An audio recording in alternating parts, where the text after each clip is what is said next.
ಬೆಂಗಳೂರಿಗೆ ಜಲಕಂಟಕ ಎದುರಾಗಿದೆ.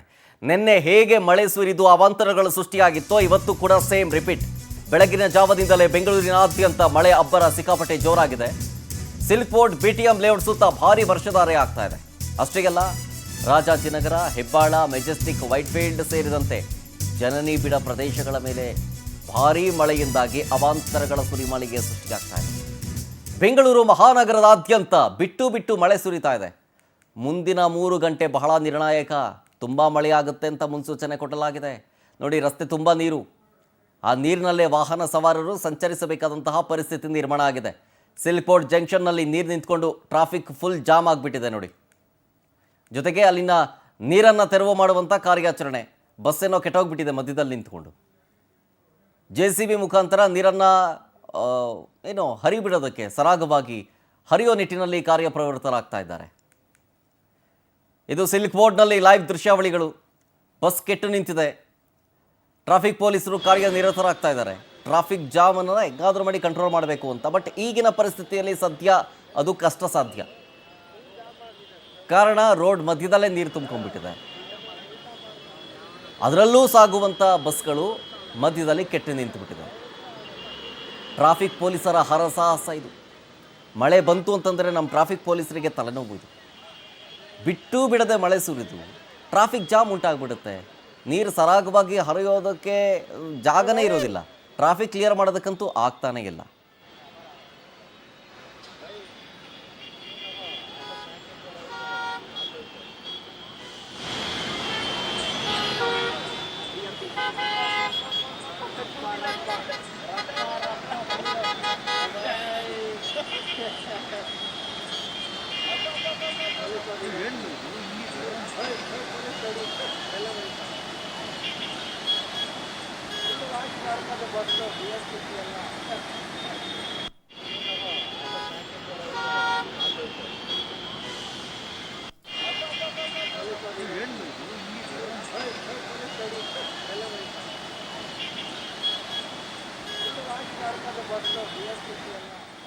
ನೋಡಿ, BMTC ಬಸ್ಸು ಸಿಲ್ಕ್ ಬೋರ್ಡ್ನಲ್ಲಿ ನೀರು ತುಂಬಿಕೊಂಡಿತ್ತಲ್ಲ, ಅದನ್ನು ಹಂಗೋ ಹಿಂಗೋ ಮಾಡಿ ಸ್ಪೀಡಾಗಿ ಓಡಿಸಿ ಬಸ್ ಒಳಗಡೆ ನೀರು ಹೋಗ್ಬಿಟ್ಟಿದೆ ನೋಡಿ. ನೋಡಿ, ಇದು ಸಿಲ್ಕ್ ಬೋರ್ಡ್ನ ಲೈವ್ ದೃಶ್ಯಾವಳಿಗಳು. ನೋಡಿ, ಬಸ್ ಒಳಗಡೆ ನೀರು ತುಂಬಿಕೊಂಡಿರುತ್ತೆ. ಈಗ ನೋಡಿ, ಆಚೆಗೆ ಬರುತ್ತೆ ಒಳಗಡೆಯಿಂದ. ಸೊ ಅಂದರೆ ಅಲ್ಲಿನ ನೀರಿನ ಮಟ್ಟ ಎಷ್ಟಿದೆ ಅನ್ನೋದು ಅರ್ಥ ಆಗುತ್ತೆ ಈ ವಿಷಲ್ ನೋಡಿದ್ರೆ. ಆದರೂ ಇದನ್ನು ಹರಸಾಹಸ ಅಂತ ಕೂಡ ಹೇಳಬೇಕು. ಯಾಕೆಂದರೆ ಬಸ್ ಒಳಗಡೆನೂ ನೀರು ತುಂಬಿಕೊಳ್ಳುತ್ತೆ. ಅದು ಎಲೆಕ್ಟ್ರಿಕ್ ಬಸ್ ಬೇರೆ. ಕೆಟ್ಟು ನಿಂತುಬಿಟ್ರೆ ಮಧ್ಯದಲ್ಲಿ ಭಾರಿ ಕಷ್ಟ ಆಗುತ್ತೆ. ಡೀಟೇಲ್ಸ್ ಕೊಡ್ತಾರೆ ನಮ್ಮ ಪ್ರತಿನಿಧಿ ವೆಂಕಟೇಶ್. ಇದೇ ಸಿಲ್ಕ್ ಬೋರ್ಡ್ನಿಂದ ನೇರ ಸಂಪರ್ಕದಲ್ಲಿ ಜಾಯ್ನ್ ಆಗ್ತಿದ್ದಾರೆ. ವೆಂಕಟೇಶ್, ಸಿಲ್ಕ್ ಬೋರ್ಡ್ ಬೆಳಗ್ಗೆ ನಾವು ನೋಡಿದಂಥ ದೃಶ್ಯಾವಳಿಗಳೇ ಬೇರೆ ರೀತಿಯಾಗಿತ್ತು. ಈಗ ಬದಲಾಗ್ತಾ ಹೋಗ್ತಾ ಇದೆ ಅಂತ ಅನಿಸ್ತಾ ಇದೆ. ಹೌದು ಶರತ್, ಬೆಳಗ್ಗೆ 6ರಿಂದ 6:50, 7:20 ಸುಮಾರಿಗೂ ಕೂಡ ಸಿಲ್ಕ್ ಬೋರ್ಡ್ ನಾರ್ಮಲ್ ಆಗಿತ್ತು, ಯಥಾಸ್ಥಿತಿಯಲ್ಲಿ ಇತ್ತು. ಯಾವುದೇ ರೀತಿಯಾದಂತಹ ಸಮಸ್ಯೆಗಳು ಕೂಡ ಇರಲಿಲ್ಲ. ರಸ್ತೆಯ ಮೇಲೆ ಎಲ್ಲೋ ಒಂದಷ್ಟು ಕಡೆ ಹಳ್ಳ ಇರುವಂತಹ ಜಾಗಗಳಲ್ಲಿ ಮಾತ್ರ ಮಳೆ ನೀರು ನಿಂತಿದ್ದನ್ನ ಬಿಟ್ರೆ ಬೇರೆ ಎಲ್ಲೂ ಯಾವುದೇ ರೀತಿಯಾದಂತಹ ಮಳೆ ನೀರು ಅಥವಾ ಮೋರಿ ನೀರು ಆಗ್ಲಿ ಯಾವುದು ಕೂಡ ರಸ್ತೆ ಮೇಲೆ ಇರಲಿಲ್ಲ.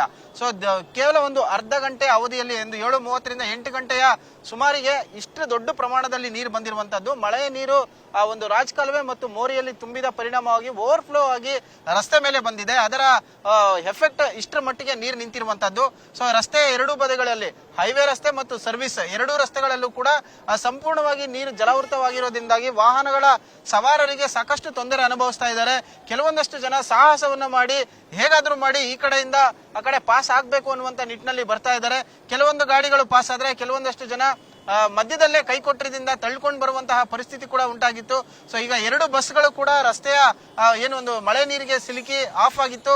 ಸುಮಾರು ಅರ್ಧ ಗಂಟೆಯಿಂದ ಕೂಡ ಆ ಬಸ್ ಅಲ್ಲೇ ಇರುವಂತದ್ದು. ಸೊ ಒಂದು ಬಸ್ ಅನ್ನ ಈ ಭಾಗದಲ್ಲಿ ಇದ್ದಂತದನ್ನ ಕ್ರೇನ್ ಮೂಲಕವಾಗಿ ಮುಂದೆ ಸಾಗಿಸುವಂತಹ ಕೆಲಸವನ್ನ ಈಗ ಟ್ರಾಫಿಕ್ ಪೊಲೀಸರು ಮಾಡಿರುವಂತದ್ದು. ಉಳಿದಂತೆ ಕೆಲವೊಂದಷ್ಟು ಕಡೆ ಈಗಾಗಲೇ ಕೆಲವು ವಾಹನಗಳು ಕೆಟ್ಟು ನಿಂತಿರುವಂತದ್ದು, ತಳ್ಳಿಕೊಂಡು ಬರುವಂತಹ ಕೆಲಸಗಳನ್ನ ಕೂಡ ಮಾಡ್ತಾ ಇದ್ದಾರೆ. ಅದ್ಯಾವುದು ಕೂಡ ನೀರಿನ ಪ್ರಮಾಣ ಮಾತ್ರ ಕಡಿಮೆ ಆಗಿಲ್ಲ. ಯಥಾಸ್ಥಿತಿ ಎಷ್ಟಿದೆಯೋ ಅಷ್ಟೇ ಇದೆ. ಇನ್ನು ಮತ್ತೊಂದು ಭಾಗದಲ್ಲಿ ನೋಡೋದಾದ್ರೆ ಜನ ಯಾವ ಮಟ್ಟಿಗೆ ಒಂದು ರೋಡ್ ಅನ್ನ ಕ್ರಾಸ್ ಮಾಡ್ಬೇಕಂತ ಹೇಳಿದ್ರೆ, ಅಂದ್ರೆ ರಸ್ತೆಯ ಪಕ್ಕದಲ್ಲೇ ಇರುವಂತ ಸಣ್ಣದಾದಂತ ಒಂದು ಜಾಗದಲ್ಲೂ ಕೂಡ ನಡೆದುಕೊಂಡು ಆ ಕಡೆ ಹೋಗುವಂತ ಒಂದು ಪ್ರಯತ್ನವನ್ನ ಮಾಡ್ತಾ ಇದ್ದಾರೆ. ರೂಪೇನಗರದಿಂದ ಹಿಡಿದು ಸಿಲ್ಕ್ ಬೋರ್ಡ್ ಹೋಗುವಂತ ಒಂದು ಮಾರ್ಗ ಏನಿದೆ, ಒಂದು ಆ ಸಣ್ಣದಾದಂತ ಒಂದು ಮಾರ್ಗ ಏನಿದೆ ಆ ಮುಖಾಂತರವಾಗಿ ನಡೆದುಕೊಂಡು ಹೋಗ್ತಾ ಇದ್ದಾರೆ. ಸಾಕಷ್ಟು ಜನ ಅಲ್ಲಿ ನಿಂತಿರುವಂತದ್ದು, ಸುಮಾರು 1-1.5 ಅಡಿಯಷ್ಟು ಮೇಲೆ ಭಾಗದಷ್ಟು ನೀರು ಕೂಡ ನಿಂತಿರುವಂತದ್ದಾಗಿ ತುಂಬಾ ಕಷ್ಟಪಡುವಂತ ಪರಿಸ್ಥಿತಿ ಕೂಡ ನಿರ್ಮಾಣ ಆಗ್ತಾ ಇದೆ. ರಸ್ತೆಯ ಮಧ್ಯಭಾಗದಲ್ಲಿ ಎಲ್ಲಾದ್ರೂ ಮೋರಿ ಅಥವಾ ಹಳ್ಳ ಏನಾದ್ರೂ ಇದ್ರೆ ಬಿದ್ದು ದೊಡ್ಡ ಅನಾಹುತವಾಗುವ ಸಾಧ್ಯತೆಗಳು ಕೂಡ ಇದೆ. ಸೊ ಹಾಗಾಗಿ ಜನ ಕೂಡ ಎಚ್ಚರಿಕೆಯಿಂದ ಒಬ್ಬರ ಕೈಯನ್ನು ಹಿಡ್ಕೊಂಡು ನಿಧಾನವಾಗಿ ಹೋಗ್ತಾ ಇರುವಂತಹ ದೃಶ್ಯಗಳು ಇಲ್ಲಿ ಸಾಮಾನ್ಯವಾಗಿ ಕಂಡು ಬರ್ತಾ ಇದೆ. ಇನ್ನು ರಸ್ತೆಯ ಪಕ್ಕದಲ್ಲಿ ಒಂದಿಬ್ರು ಟ್ರಾಫಿಕ್ ಪೊಲೀಸರು ಕೂಡ ವಾಹನಗಳನ್ನ ಕಳಿಸುವಂತ ಒಂದು ಪ್ರಯತ್ನವನ್ನ ಮಾಡ್ತಾ ಇದ್ದಾರೆ. ಆದ್ರೆ ಅದನ್ನ ಬಿಟ್ರೆ ಯಾವೊಬ್ಬ ಅಧಿಕಾರಿ ಕೂಡ ಯಾರು ಕೂಡ ಇಲ್ಲಿ ಬರ್ತಾ ಇಲ್ಲ. ಜೊತೆಗೆ ಮತ್ತೊಂದು ವಿಶೇಷ ಅಂದ್ರೆ ಇಲ್ಲಿ ಟ್ರಾಫಿಕ್ ನ ಸಮಸ್ಯೆ, ಸಹಜವಾಗಿಯೇ ಕೂಡ ಇಲ್ಲಿ ಟ್ರಾಫಿಕ್ ಸಮಸ್ಯೆ ಉಂಟಾಗುತ್ತೆ. ಆದ್ರೆ ಇವತ್ತು ಇದರ ಒಂದು ಡಬಲ್ ತ್ರಿಬಲ್ ಅಂತಾನೆ ಹೇಳ್ಬೋದು. ಟ್ರಾಫಿಕ್ ಮಡಿವಾಳ ಕಡೆಯಿಂದ ಬರ್ತಾ ಇರುವಂತಹ ಒಂದು ವೆಹಿಕಲ್ಸ್ ಏನಿದೆ ಅದು ಸಿಲ್ಕ್ ಬೋರ್ಡ್ ಎಂಟ್ರಿ ಆಗ್ತಿದ್ದಂತೆ ನೀರಿನ ಪ್ರಮಾಣವನ್ನು ನೋಡಿ ವೆಹಿಕಲ್ ಸ್ಲೋ ಮಾಡ್ತಾ ಇರೋದ್ರಿಂದಾಗಿ ಸೊ ವಾಹನಗಳು ಕೂಡ ಮುಂದೆ ಬರೋದಕ್ಕೆ ಆಗ್ತಾ ಇಲ್ಲ. ಹಾಗಾಗಿ ಬಸ್ಗಳು, ಕೆಲವೊಂದು ವಾಹನಗಳು, ಕಾರ್ ಮಾತ್ರ ಹೋಗ್ತಾ ಇರುವಂತದ್ದು. ಸೊ ಮತ್ತೊಂದು ದೃಶ್ಯವನ್ನು ನೋಡಬಹುದು, ಅಲ್ಲಿ BMTC ವೆಹಿಕಲ್ ಏನಿದೆ ಅದು ಓವರ್ ಸ್ಪೀಡ್ ಆಗಿ ಹೋಗ್ತಾ ಇರೋದ್ರಿಂದಾಗಿ ದ್ವಿಚಕ್ರ ವಾಹನ ಸವಾರರು ಕೂಡ ಪಕ್ಕದಲ್ಲೇ ಹೋಗ್ತಾ ಇದ್ದಾರೆ. ಅವರಿಗೂ ಕೂಡ ಸಾಕಷ್ಟು ತೊಂದರೆ ಕೂಡ ಉಂಟಾಗ್ತಾ ಇದೆ. ಸೊ ಜೊತೆಗೆ ಈ ಒಂದು ಟ್ರಾಫಿಕ್ ಸಮಸ್ಯೆಯಿಂದಾಗಿ ಇಲ್ಲಿಂದ ಸುಮಾರು ಒಂದು 8ರಿಂದ 10 ಕಿಲೋಮೀಟರ್ಗಳಷ್ಟು ಟ್ರಾಫಿಕ್ ಜಾಮ್ ಉಂಟಾಗಿರುವ ಸಾಧ್ಯತೆ ಇದೆ. ಮತ್ತೊಂದು ಭಾಗದ ಒಂದು ದೃಶ್ಯವನ್ನ ನೋಡೋದಾದ್ರೆ ಎಲೆಕ್ಟ್ರಾನಿಕ್ ಸಿಟಿ ಕಡೆಯಿಂದ ಬರ್ತಾ ಇರುವಂತಹ ವೆಹಿಕಲ್ಸ್, ಅದು ಅಂದ್ರೆ ಎಲೆಕ್ಟ್ರಾನಿಕ್ ಸಿಟಿಯಿಂದ ಬರ್ತಾ ಇರುವಂತಹ ವೆಹಿಕಲ್ಸ್ ಏನಿದೆ ಅದ ಒಂದು ಭಾಗದಲ್ಲಿ, ರಸ್ತೆಯ ಒಂದು ಭಾಗದಲ್ಲಿ ಮಾತ್ರ ಒಂದು 10 ಮೀಟರ್ಗಳ ಅಂತರದಲ್ಲಿ ಮಾತ್ರ ಅದು ಪಾಸ್ ಆಗುವಂತದ್ದು. ಸರ್ವಿಸ್ ರಸ್ತೆಯಿಂದ ಬಂದಂತ ವೆಹಿಕಲ್ ಮತ್ತೆ ಹೈವೇ ರಸ್ತೆಯಿಂದ ಬಂದಂತ ವೆಹಿಕಲ್ಗಳು ಕೂಡ ಒಂದೇ ರೋಡ್ಗೆ ಕನೆಕ್ಟ್ ಆಗ್ಬೇಕು. ಆ ಕನೆಕ್ಟ್ ಆಗ್ತಿರುವಂತಹ ರಸ್ತೆ ಚಿಕ್ಕದಾಗಿದೆ, ಜೊತೆಗೆ ಮಳೆ ನೀರು ಇರೋದ್ರಿಂದಾಗಿ ಮುಂದೆ ಕೂಡ ಹೋಗಕ್ಕೂ ಆಗ್ತಾ ಇಲ್ಲ. ಹಾಗಾಗಿ ಅಲ್ಲೇ ನಿಂತಿರುವಂತಹದ್ದು. ಹಾಗಾಗಿ ಸಹಜವಾಗಿಯೇ ಕೂಡ ಇಲ್ಲಿಂದ ಎಲೆಕ್ಟ್ರಾನಿಕ್ ಸಿಟಿ ವರೆಗೂ ಫ್ಲೈಓವರ್ ಮೇಲೆ ಮತ್ತು ಕೆಳಗಡೆ ಏನಿದೆ ಆ ರಸ್ತೆ ಕೂಡ ಕಂಪ್ಲೀಟ್ ಆಗಿ ಟ್ರಾಫಿಕ್ ಜಾಮ್ ಉಂಟಾಗಿದೆ. ಹಾಗಾಗಿ ವೆಹಿಕಲ್ಸ್ ಮೂವ್ಮೆಂಟ್ ಕೂಡ ತುಂಬಾ ಸ್ಲೋ ಆಗಿದೆ. ಜೊತೆಗೆ ಕಷ್ಟ ಆಗ್ತಾ ಇರುವಂತದ್ದು ವೆಹಿಕಲ್ಗಳು ಹೋಗೋದಕ್ಕೂ ಕೂಡ. ಈ ನೀರನ್ನ ಹೊರಗಡೆ ಬಿಡೋದಕ್ಕೆ ಯಾವ ರೀತಿಯಾಗಿ ಒಂದು ಪ್ಲಾನ್ ಅನ್ನ ಮಾಡ್ಕೊಳ್ಬೇಕಾದಂತಹ ಅನಿವಾರ್ಯತೆ ಇದೆ ಅಧಿಕಾರಿಗಳಿಗೆ. ಆದ್ರೆ ಅಧಿಕಾರಿಗಳು ಯಾರೊಬ್ರು ಕೂಡ ಇಲ್ಲಿವರೆಗೂ ಕೂಡ ಇಲ್ಲಿ ಬರ್ಲಿಲ್ಲ. ಟ್ರಾಫಿಕ್ ಸಮಸ್ಯೆ ಉಂಟಾಗಿರೋದ್ರಿಂದಾಗಿ ಒಂದಿಬ್ರು ಟ್ರಾಫಿಕ್ ಪೊಲೀಸರು ಮಾತ್ರ ಅದನ್ನು ಕ್ಲಿಯರ್ ಮಾಡುವಂತ ಕೆಲಸವನ್ನ ಮಾಡ್ತಾ ಇದ್ದಾರೆ. ಅದನ್ನ ಬಿಟ್ರೆ ಯಾವುದೇ ರೀತಿಯಾದಂತಹ ಒಂದು ಪೊಲೀಸರ ನಿಯೋಜನೆ ಕೂಡ ಇಲ್ಲಿ ಮಾಡಲಾಗಿಲ್ಲ. JCB ಕೂಡ ಬಹುಶಃ ಅಲ್ಲಿ ಇರುವಂತಹ ರೋಡ್ ರೋಲರ್ ಏನಿದೆ ಅದು ಕೂಡ ಮುಳುಗಡೆ ಆಗಿದೆ. ಹಾಗಾಗಿ ಅದನ್ನ ಬಳಸಿ ನೀರನ್ನ ಹೊರಗಡೆ ಬಿಡುವಂತ ಪ್ರಯತ್ನ ಮಾಡಬೇಕು. ಆದ್ರೆ ಅದೇ ಮುಳುಗಡೆ ಆಗಿರೋದ್ರಿಂದಾಗಿ ಮುಂದೆ ಏನ್ ಮಾಡಬೇಕು ಅನ್ನೋದು ಕೂಡ ಈಗ ಯೋಚನೆ ಮಾಡ್ತಾ ಇದ್ದಾರೆ. ಇನ್ನು ಡಬಲ್ ಡೆಕ್ಕರ್ ಫ್ಲೈಓವರ್ ಏನಿದೆ ಆ ಕಡೆಯಿಂದ ಜಯನಗರ ಕಡೆಯಿಂದ ಬರುವಂತಹ ವೆಹಿಕಲ್ಸ್ ಕೂಡ ಅದೇ ಒಂದು ಫ್ಲೈಓವರ್ ಮೇಲೆ ಬರಬೇಕು. ಆದ್ರೆ ಕೆಲವೊಂದಷ್ಟು ಜನ ಆ ನೀರಿನಿಂದ ವಾಪಸ್ ಹೋಗುವಂತ ಪ್ರಯತ್ನ ಮಾಡಿ ವಾಪಸ್ ಹೋಗ್ತಾ ಇದ್ದಾರೆ. ಹಾಗಾಗಿ ಟ್ರಾಫಿಕ್ ಸಮಸ್ಯೆ ಕೂಡ ದೊಡ್ಡ ಪ್ರಮಾಣದಲ್ಲಿ ಉಂಟಾಗಿದೆ.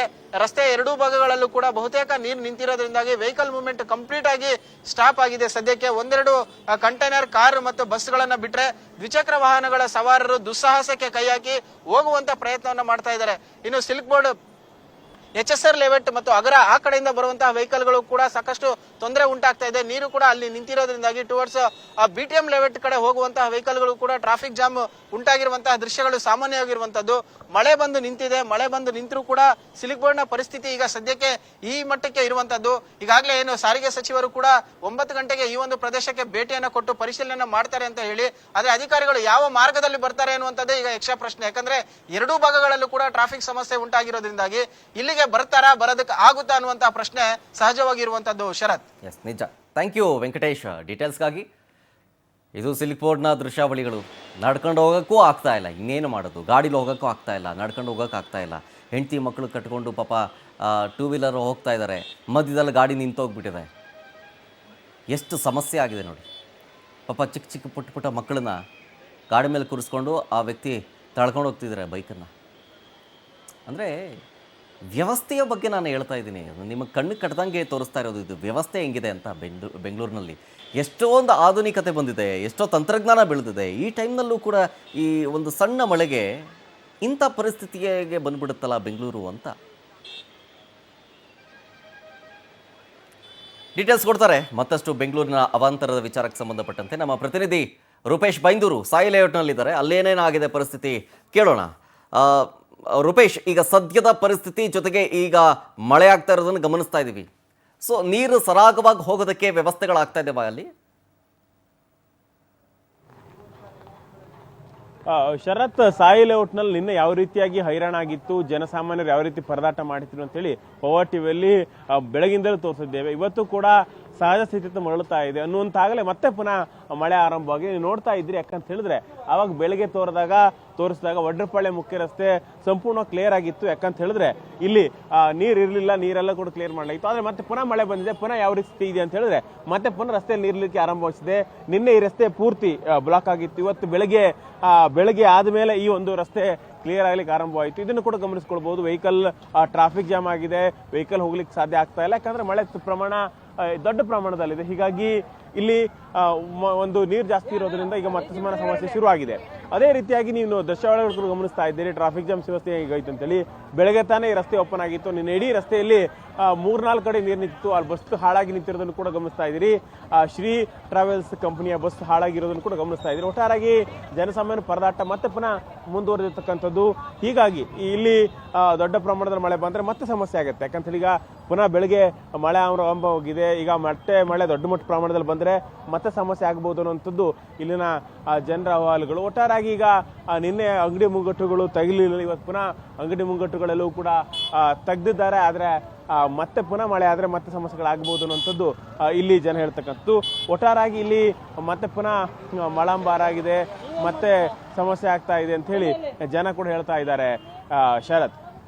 Okay, thank you Rupesh ಡೀಟೇಲ್ಸ್ಗಾಗಿ.